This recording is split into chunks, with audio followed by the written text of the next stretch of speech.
Hello everyone, and today we're taking a closer look at a career trajectory that often gets simplified far too easily, because when people talk about Gökberk Demirci, they tend to reduce him to a single breakthrough moment, ignoring the layered progression that actually shaped his position in Turkish television.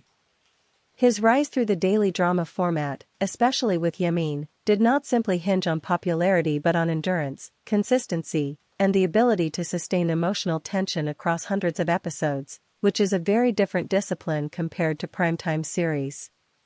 What makes his collaboration with Özge Yagay particularly interesting is that it occurred within a format often dismissed by critics, yet it generated one of the most discussed on-screen dynamics in its category.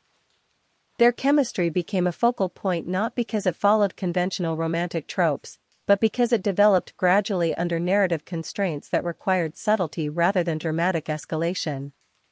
In interviews and audience discussions, it becomes clear that viewers were not just reacting to scripted romance, but to micro-expressions, pauses, and restrained performances that felt unusually authentic for a daily production. At the same time, when Yagay exited the project and transitioned to different roles, including more mainstream productions, the divergence in their career path sparked ongoing comparisons about range, ambition, and industry positioning. Some viewers interpreted Demirci's continued association with similar formats as a limitation, while others argued it demonstrated strategic consistency in a highly competitive environment where stability itself is a rare achievement. The conversation around them today is less about a single project and more about how two actors starting from the same narrative space can evolve in entirely different directions while still being linked in public perception.